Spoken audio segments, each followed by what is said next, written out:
Hey guys, welcome back to my channel. Friends, അപ്പോൾ ഇന്നത്തെ ഒരു വീഡിയോയിൽ ഞാൻ പറയാൻ പോകുന്നത് ഒരു ഫുൾ സെറ്റപ്പ് PC ബിൽഡ് ആണ്. അതായത് മോണിറ്റർ, കീബോർഡ്, മൗസ് കൂടാതെ നമ്മുടെ CPU കൂടിയുള്ള ഒരു PC ബിൽഡ് ആണ്. അതും ചെറിയ ചെലവിൽ തന്നെ ഒരു അത്യാവശ്യം നല്ലൊരു ബഡ്ജറ്റ് PC തന്നെയാണ് നമ്മൾ ബിൽഡ് ചെയ്യാൻ പോകുന്നത്. ഈ ഒരു PCയിൽ നമ്മൾ ഗ്രാഫിക്സ് കാർഡ് യൂസ് ചെയ്യണില്ല ഡെഡിക്കേറ്റഡ് ആയിട്ട്. ഈ ഒരു PCയിൽ ഗ്രാഫിക്സ് കാർഡ് ഇല്ലെന്ന് മാത്രമല്ല, നമ്മൾ ഈ ഒരു PCയിൽ ഡ്യുവൽ മോണിറ്റർ സെറ്റപ്പ് ആണ് നമ്മൾ ഇന്ന് ചെയ്യാൻ പോകുന്നത്. Windows 11 സപ്പോർട്ടഡ് ആയിട്ടുള്ള ഒരു PC ബിൽഡ് തന്നെയാണ് നമ്മൾ സെറ്റ് ചെയ്യാൻ പോണത്.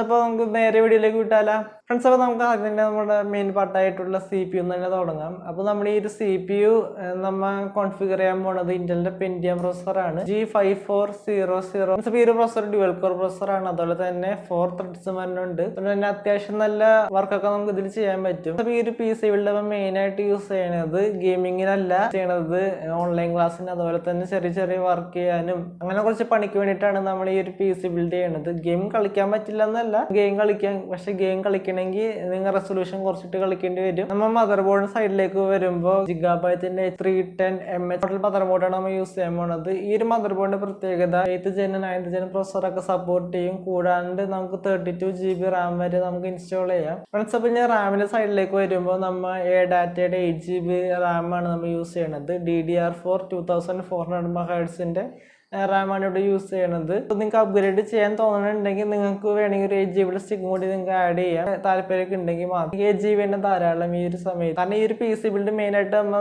നോക്കണത് ഇതുപോലെ ഓൺലൈൻ ക്ലാസ്സിന് അതുപോലുള്ള ചെറിയ ചെറിയ വർക്ക് ചെയ്യാനും എഡിറ്റിംഗ് അങ്ങനെയൊക്കെയുള്ള ചെറിയ ചെറിയ കാര്യങ്ങൾക്ക് വേണ്ടിയിട്ടാണ് നമ്മൾ യൂസ് ചെയ്യണത്. മെയിൻ ആയിട്ട് എഡിറ്റിംഗ് എന്നല്ല, വീഡിയോ എഡിറ്റിംഗ് ചെയ്യാൻ അത്രയും പവർഫുൾ അല്ല, എങ്കിൽ നമുക്ക് അത്യാവശ്യം വീഡിയോസ് ഒക്കെ നമുക്ക് ഇതിൽ എഡിറ്റ് ചെയ്യാൻ പറ്റും. ഫ്രണ്ട്സ്, അപ്പോൾ ഇവിടെ പവർ സപ്ലൈ നമ്മൾ യൂസ് ചെയ്യണത് 450 വാട്ട്സിന്റെ ഒരു പവർ സപ്ലൈ ആണ്. 450 വാട്ട്സ് വേണമെന്നില്ല, നമുക്ക് 240 വോൾട്ട് വരെ നമുക്ക് മാക്സിമം പോകാം. ഇവിടെ 450 വാട്ട്സിന്റെ പവർ സപ്ലൈ എടുക്കാൻ കാരണം ഇനി എന്തെങ്കിലും കാരണം വെച്ചാൽ നമുക്ക് അപ്ഗ്രേഡ് ചെയ്യണമെന്ന് തോന്നിക്കഴിഞ്ഞാൽ നമുക്ക് ആ ഒരു സമയത്ത് പവർ സപ്ലൈ വാങ്ങിക്കേണ്ട ആവശ്യം വരില്ല. നമുക്ക് ഇതിൽ തന്നെ നമുക്ക് ഗ്രാഫിക്സ് കാർഡ് ആഡ് ചെയ്യാം. അത് മാക്സിമം GTX 1650 സൂപ്പർ വരെ നമുക്ക് ആഡ് ചെയ്യാൻ പറ്റും. അതിൽ കൂടുമ്പോൾ നമ്മൾ പവർ സപ്ലൈ മാറ്റേണ്ടി വരും. പിന്നെ ഇവിടെ ക്യാബിനറ്റ് നമ്മൾ യൂസ് ചെയ്യാൻ പോണത് ഏതെങ്കിലും ഒരു ക്യാബിനറ്റ് മതി, ഇന്ന ക്യാബിനറ്റ് ഒന്നും വേണമെന്നില്ല. കാരണം ഇത് ഗെയിമിംഗ് ബേസ് സെറ്റപ്പ് ഒന്നുമല്ല. അപ്പൊ ഏതെങ്കിലും ഒരു ക്യാബിനറ്റ് മതി. ഇപ്പോ ബ്രോണിക് ആയാലും കോർസർ ആണെങ്കിലും ഏതായാലും മതി, നമുക്ക് അങ്ങനെ വലിയ ഇതൊന്നും വേണ്ട.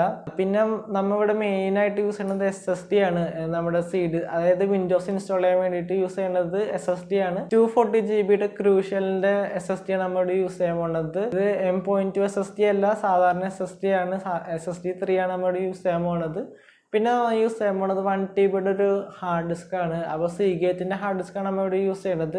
7200 RPM റൺ ചെയ്യുന്ന ഒരു ഹാർഡ് ഡിസ്ക് ആണ് നമ്മൾ ഇവിടെ ഈ ഒരു ബിൽഡിന് നമ്മൾ യൂസ് ചെയ്യണത്. അപ്പോൾ നമ്മളിവിടെ ഡ്യുവൽ മോണിറ്റർ സെറ്റപ്പ് ആണ് ഞാൻ പറഞ്ഞിട്ടുണ്ടായി. 24 ഇഞ്ചിന്റെ ഒരു മോണിറ്റർ ആണ് നമ്മൾ സെറ്റ് ചെയ്യാൻ പോണത്. അപ്പോൾ ഇവിടെ ഡെല്ലിന്റെ ഒരു മോണിറ്റർ ആണ് നമ്മൾ സെറ്റ് ചെയ്യാൻ പോണത്. ഇതൊരു LCD IPS പാനലിൽ വരുന്ന ഒരു മോണിറ്റർ ആണ്. ഈ ഒരു മോണിറ്ററിന് HDMI പോർട്ടും അതുപോലെ തന്നെ VGA പോർട്ടും വരുന്നുണ്ട്. അപ്പൊ അതുകൊണ്ട് തന്നെ നമുക്ക് ഈ 2 പോർട്ട് നമ്മുടെ മദർ ബോർഡിലെ 2 പോർട്ടും യൂസ് ചെയ്തുകൊണ്ട് 2 മോണിറ്റർ നമുക്ക് സെറ്റ് ചെയ്യാൻ പറ്റും. അപ്പോൾ നമ്മൾ ഇനി ഇവിടെ യൂസ് ചെയ്യാൻ പോണത് ലോജിടെക്കിന്റെ കീബോർഡ് മൗസ് ആണ് നമ്മൾ യൂസ് ചെയ്യാൻ പോണത്. വേറെ ഗെയിമിംഗ് കീബോർഡ് മൗസ് ഒന്നല്ല, ലോജിടെക്കിന്റെ സാധാരണ വയേർഡ് മൗസും കീബോർഡാണ് നമ്മൾ യൂസ് ചെയ്യാൻ പോണത്. MK120 കീബോർഡ് മൗസ് ആണ് നമ്മൾ ഇവിടെ യൂസ് ചെയ്യാൻ പോണത്.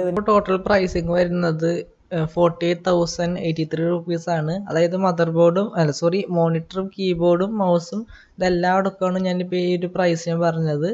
അപ്പോൾ ഇത് നമ്മുടെ പ്രൊസസ്സറിൻ്റെ പ്രൈസ് വരുന്നത് 6,900 റുപ്പീസും അതുപോലെ തന്നെ മദർ ബോർഡിൻ്റെ 5,500ഉം പിന്നെ റാമിൻ്റെ 3,500ഉം പിന്നെ SSDയുടെ 2,875ഉം പിന്നെ 1 TBയുടെ ഹാർഡ് ഡിസ്കിന് 3,650 റുപ്പീസും പിന്നെ ക്യാബിനറ്റ് ഏതെങ്കിലും മതി. ഇപ്പോൾ 2,700 റുപ്പീസ്, അല്ലെങ്കിൽ നമുക്ക് വേണമെങ്കിൽ കുറച്ചത് നോക്കാം. ഇപ്പം മോണിറ്റർ ഞാനിപ്പോൾ ഇവിടെ 2 എടുത്തിട്ടുണ്ട് ഡെല്ലിൻ്റെ. അപ്പോൾ 21,998 റുപ്പീസാണ് ടോട്ടല്. പിന്നെ ലോജിടെക്കിൻ്റെ കോംബോ പാക്കാണ്, അതിനകത്ത് കീബോർഡും മൗസും തന്നെ ഉണ്ട്. പിന്നെ ഏകദേശം ഈ ഒരു പ്രൈസ് 960 റുപ്പീസിന് അടുത്തോളം തന്നെ ഉണ്ട്. ഫ്രണ്ട്സ്, ഇന്നത്തെ ഈ ഒരു PC ബിൽഡ് വീഡിയോ നിങ്ങൾക്ക് ഇഷ്ടപ്പെട്ടെന്ന് വിചാരിക്കുന്നു. വീഡിയോ ഇഷ്ടപ്പെട്ടാൽ ലൈക്ക് ചെയ്യാം, വീഡിയോ ഇഷ്ടപ്പെട്ടാൽ ഡിസ്ലൈക്ക് ചെയ്യാം, പിന്നെ കമന്റ് ചെയ്യാം, സബ്സ്ക്രൈബ് ചെയ്യാം, തൊട്ടടുത്തുള്ള ബെൽ ബട്ടൺ പ്രസ് ചെയ്യാം. ഇതേപോലെയുള്ള കുറേ വീഡിയോസ് ഒക്കെ ഇനിയും വരാനുള്ളതാണ്. അപ്പോൾ അടുത്ത വീഡിയോയിൽ വീണ്ടും കണ്ടുമുട്ടാം. അതുവരേക്കും ഗുഡ് ബൈ.